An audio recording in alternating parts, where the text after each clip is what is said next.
العلامة المحدث الشيخ محمد الجندلوي هو الشيخ الحافظ أبو عبد الله محمد أعظم ابن فضل الدين الجندلوي.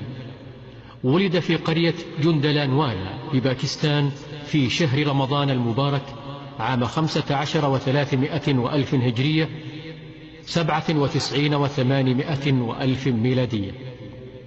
تلقى تعليمه في بلدته وحفظ القرآن الكريم صغيرا. توفي أبوه وكان عمره 9.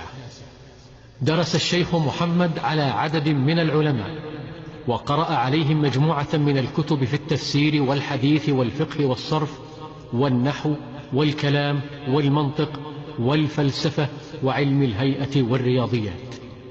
ومن أبرز العلماء الذين قرأ عليهم الشيخ عبد الجبار ابن الشيخ عبد الله الغزنوي، الشيخ عبد الأول ابن محمد الغزنوي، الشيخ عبد الغفور ابن محمد الغزنوي، الشيخ عبد المنان ابن شرف الدين الوزير أبادي، الشيخ عبد الرزاق الفشاوري.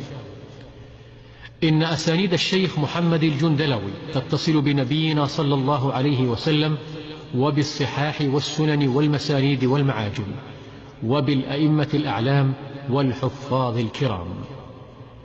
لقد اعتنى الشيخ اعتناء خاصا بصحيح البخاري، حيث قرأه على مجموعة من العلماء ودرسه أكثر من 50 مرة، وله أمالي في شرحه لذلك، وله تعقبات على بعض الشراح للبخاري. كما حصل الشيخ الجندلوي على شهادة الحكيم الكامل في الطب الإسلامي في الدرجة العليا من كلية الطب. رجع الشيخ إلى وطنه سنة 39 و300 وألف هجرية 20 و900 وألف ميلادية، وأقام بقرية جندلانوالا موفور الحظ بالعلوم النقلية والعقلية وسعادة النفس وعبقرية الذهن، فجعل يدرس الطلبة كل العلوم الرائجة في المعاهد. واشتغل الشيخ في هذه المرحلة بكتب الجهابذة من العلماء كشيخ الإسلام ابن تيمية وتلميذه ابن القيم وأبي إسحاق الشاطبي وأحمد السرهندي والشاه ولي الله الدهلوي وغيرهم من العلماء. وقد صار الشيخ بحرا زخارا بتلك الدراسات وهو لا يزال شابا، فتهافت عليه طلاب العلم من كل صوب تهافت الظمآن على الماء. ولما جاوز الشيخ 30 سنة ذاع صيته في نواحي الهند وغيرها، حتى كان أرباب المدارس يدعونه للتدريس والإفادة، فلبى دعوة بعضهم ودرس في عدد من الجامعات والمعاهد. كان الشيخ من كبار رجالات وعلماء أهل الحديث، بل شغل منصب أمير جمعية أهل الحديث في باكستان الغربية في ذلك الوقت. تتلمذ على يديه ثلة من المشايخ وطلاب العلم، منهم شيخه وأستاذه عبد الرزاق الفشاوري إذ درس عليه الطب في دلهي، الشيخ عبيد الله الرحماني المبارك فوري، الشيخ أبو الطيب محمد عطاء الله حنيف، الشيخ محمد عبده الفيروز أبادي، الشيخ محمد علي جامباز. كان الشيخ سلفي المنهج والاعتقاد على طريقة أهل السنة والحديث، وكان شديد التأثر والاستفادة بشيخ الإسلام ابن تيمية. كان عالما ربانيا زاهدا ورعا تقيا كثير الذكر وتلاوة القرآن وكثير الصيام والقيام، يشهد له كل من رآه أو جالسه أو ذاكره بعمق الفكر وسعة الاطلاع وقوة الحافظة.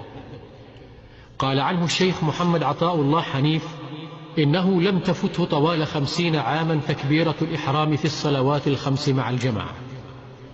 كما كان يتمتع بقوة الحافظة، كما أخبر عنه صهره الشيخ إحسان إله ظهير رحمه الله أنه كان لا يقرأ الجرائد والمجلات حتى لا يحفظها، لأنه كان إذا قرأ شيئا حفظه. لم يعنى الشيخ كثيرا بالتصنيف لاهتمامه بالتعليم والتدريس والتربية والإفتاء، ومع ذلك فله مؤلفات بعضها باللغة العربية وأكثرها باللغة الأردية.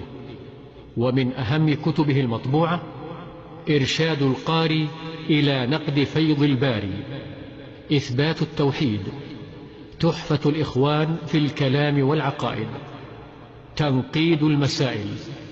ومن المخطوطات شرح مشكاة المصابيح إلى آخر كتاب العلم، رسالة في رد حسن المقصد في عمل المولد للسيوطي، رسالة في الرد على كتاب منكر الحديث.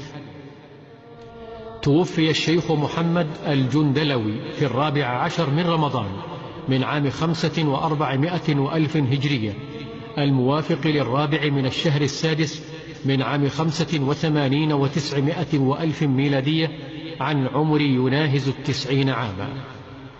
رحم الله العلامة الشيخ محمد وغفر له، وأدخله فسيح جناته، وكتب له الأجر والمثوبة على ما قدم للعلم وأهله وطلابه، وجعل ذلك في ميزان حسناته.